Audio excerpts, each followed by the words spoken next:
Très largement un des meilleurs épisodes de Demon Slayer, et ça y est, je suis un fan de Tokito Muichiro.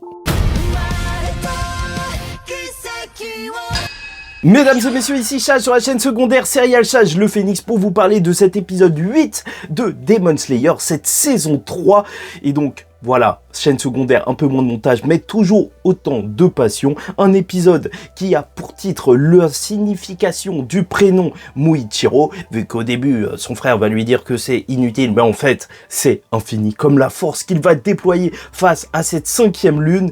Et purée, ça va juste être incroyable. Et encore une fois, c'est un épisode qui réussit, et peut-être encore mieux que les autres, tout simplement parce qu'il suit la formule Demon Slayer. J'ai eu l'impression d'être face à l'épisode 19 de Demon Slayer, je te le rappelle, l'épisode de la saison 1 qui a fait exploser littéralement la série avec le légendaire souffle de feu qui est sorti de n'importe où. Enfin, c'est pas réellement un souffle de feu, mais voilà, tu vois, et Nezuko, toute la famille qui était à fond, parce que la recette est simple, bien entendu, de l'émotion à travers un flashback, en plus qui tourne autour de la famille, parce que Demon Slayer, ça marche aussi parce que ça prend des thèmes dans lesquels tu te reconnais, hein. Une famille, normalement tu n'es pas sans père ni mère, et si tu nais sans ça, bah c'est que t'es plutôt bizarre, hein. Ouais, je sais pas si t'es un alien ou je sais pas quoi, mais sait-on jamais. Donc voilà, du grand combat servi aussi par une magnifique animation, et donc émotion plus grosse fight. Oui, c'est du Demon Slayer, oui, ça marche, avec une OST qui tue, et même en termes de son, en général, les effets sonores, le sound design, même les seiyuu, c'était juste remarquable. Je trouve que c'est vraiment ça qui me transporte dans Demon Slayer. À chaque fois que je regarde, je me rends compte que c'est vraiment le son et tous les effets qui sont apportés. Parce que bien sûr, tu vas avoir cette première partie plus ou moins, où tu vas avoir un long flashback sur Tokito Muichiro, et quand l'épisode a commencé, je vais pas te mentir, moi, vu qu'on vient d'avoir le flashback de Genya, et que à chaque fois, bien sûr, on se tape des flashbacks pour nous expliquer l'histoire des personnages, alors j'étais un petit peu saoulé. Je me disais, bon, ok, je m'en fous, est-ce que je pense pas que je vais avoir de l'affection pour ce personnage? Mais ça a marché parce que ses parents, en fait, et toute l'histoire autour de Tokito Muichiro, c'était que c'était quelqu'un de foncièrement bon, quelqu'un qui voulait aller vers autrui et aider les autres. Et il a perdu ses parents, car en fait, c'est peut-être ça aussi une grande question de son flashback, c'est jusqu'où en fait la bonté peut amené à faire du bien, vu que ses parents se sont démenés et au final, ils sont morts. Et ça a fait que son frère jumeau, Yorichi, donc, lui, directement, alors il n'a pas du tout aimé cet état d'esprit, il était totalement contraire, et c'est vrai que ça fait un petit peu jumeau maléfique, vu que c'est son jumeau et qu'il est carrément habillé en noir, la subtilité, tu vois, ça c'est Demon Slayer, mais bon, c'est l'aspect Demon Slayeresque, hein. C'est plus symbolique que subtil, hein, Demon Slayer. Wouh, j'ai perdu mes lunettes, carrément. Et donc, voilà, on va avoir une opposition entre les deux personnages, le frère qui n'est pas forcément pour aider les autres et compagnie, et Muichiro qui était lui directement vers ça. Et lorsqu'on leur proposera de devenir des Demon Slayer, bah bien sûr, là, ça va se friter, ça va s'arrêter. Et je trouve que son dialogue, quand il était en train de cuisiner, en disant « Ouais, papa et maman, ils ont tout donné, mais au final, j'aurais dit d'arrêter, je voulais qu'ils arrêtent, et ils ont continué. » Bah, je trouve que ça sentait le vécu. Ça marchait. Vraiment, le seiyuu, il a vraiment réussi à faire les deux voix, tous les personnages, et que ça marche extrêmement bien.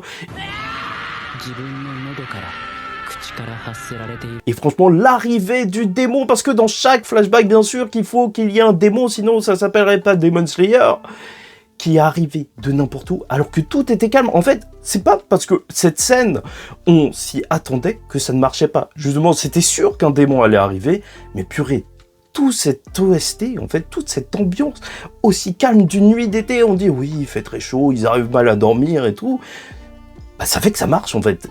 J'étais littéralement surpris quand il est arrivé, c'était limite un screamer et c'était juste monstrueux. Voir les frères qui ne se parlaient plus directement se protéger, donc le frère de Muichiro perdre son bras directement dans du sang et des cris de partout. Mais purée, qu'est-ce que ça marchait bien pour découvrir que Muichiro est extrêmement fort. Et là, en tant qu'Anime-only, je vous dis, franchement, je suis vraiment impressionné. Hein. Je me demande si on aura une lune, un pilier aussi fort que ça. parce que purée, à 10-11 ans, il est sorti, il a tabassé un démon tout seul, hein. Et d'ailleurs, le démon, c'était pas Akaza, pour ceux qui, comme moi, pensaient que, hey, il a une silhouette qui ressemble à celle d'Akaza, mais en fait, pas du tout. Et donc, voilà, il a réussi à affronter, à battre ce démon, alors qu'il n'avait pas d'armes. Et tout ça pour aller revoir son frère. Et dans une scène peut-être un petit peu cliché, mais qui marche. C'est ça, Demon Slayer. Donc, où son frère est en train de mourir et prie. Et donc, Muichiro va entendre ses prières. Donc, oui et tout, épargnez-le. Lui, il est bon. Il est pas comme moi. J'ai essayé de le protéger d'une certaine manière. Bah oui, ça va marcher en termes d'émotion. Et c'est vrai que cet arc, en fait, il est très intéressant par rapport à ça, parce qu'il y a de plus en plus de personnages, et je pense que c'est aussi un des thèmes de cet arc, qui protègent les autres. Et en fait, jusqu'où va la protection? Donc, est-ce que celle-ci même rend plus fort, et c'est ce qu'on voit avec Muichiro, c'est quand il défend les autres qu'il est d'autant plus fort, alors qu'il était paralysé. Là, il va réussir à combattre de nouveau, et tout cet arc, en fait, c'est la protection du village des forgerons. Donc, chacun d'entre eux, en fait, chacun des Demon Slayers qui se trouvent là, essaye de protéger le plus faible, et les faibles leur rendre via cette épée, et en fait, les katanas qu'ils produisent, et même du côté de la 4e lune, lui aussi est en train de protéger les faibles, entre guillemets, mais tu vois que c'est une version tordue, dans le sens où, même pour protéger les faibles, il est prêt à dévorer des personnes plus faibles que lui pour former cet autre corps, ce 5e corps. Enfin bref, voilà, ça, c'est un petit peu ce qu'il y a globalement, et son combat va juste être légendaire, parce que ces OST, mais purée, qu'est-ce que ça marche? D'ailleurs, n'hésite pas à liker ou disliker la vidéo, commenter, donner ton avis en commentaire, parce que moi, ça a totalement marché, les effets visuels du souffle de la brume, mais même la pluie, tous les effets d'eau, mais purée, ça marche extrêmement bien, et il a l'air tellement puissant à partir du moment où il y a ces marques mystérieuses, les marques peut-être de ceux qui sont liés au souffle du soleil, donc le souffle originel. Et donc vraiment là peut-être qu'on aurait Tokito qui serait un cousin de Tanjiro, ce qui expliquerait pourquoi il a pensé à son père en voyant Tanjiro, parce qu'ils avaient plus ou moins la même philosophie, mais surtout en fait parce que ouais c'est des cousins, peut-être bien, non, ça pourrait être fun, non, je m'y attendais pas, mais pourquoi pas, ouais, en fait peut-être qu'ils descendent tous de la même personne. De toute façon, ceux qui ont le souffle, non, ils ont dû l'apprendre à d'autres personnes, mais sait-on jamais.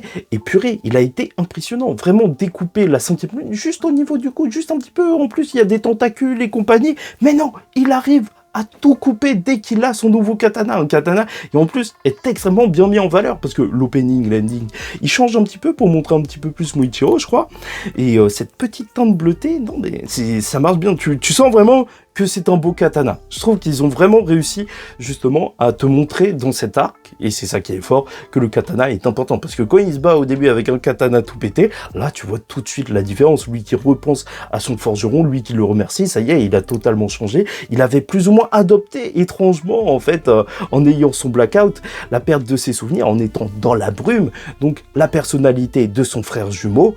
Et là, maintenant qu'il est redevenu lui-même, il se donne à fond pour les autres, et c'est peut-être à ce moment-là qu'il sera le plus puissant. Et purée, le voir limite gérer quand même la 5e lune, alors qu'il est censé être paralysé par le poison, peut-être que ça marque, ça va suspendre ça pendant un moment, et qu'il va battre cette lune, et après il pourra pas aider les autres face à la 4e lune, parce que, voilà, le poison va revenir.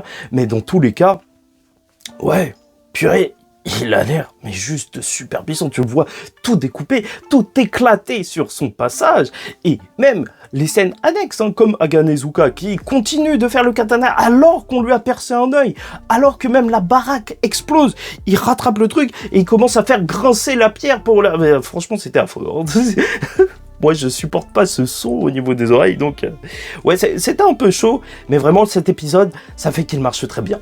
Quand j'ai vu la fin, j'étais dégoûté, parce que quand un épisode de Demon Slayer se termine, et surtout avec cet épisode, c'est ça qui fait que, en fait, je me rends compte à quel point je suis face à un grand épisode, bah purée, c'est frustrant, c'est juste terrible de se dire qu'il faudra attendre la semaine prochaine, et là, un grand combat, normalement, d'après le titre, donc le pilier de la brume, Tokito Muichiro, donc là, ça va être un épisode centré sur lui, je l'espère, et avec un combat grandiose. Non, ça va être magnifique, je n'attends que ça, et je pense que toi aussi, n'hésite pas à me dire ça en commentaire, et en attendant la semaine prochaine, avec un autre épisode qui sera un véritable poulet pour Demon Slayer, sûrement juste de l'action, mais purée, on va en profiter.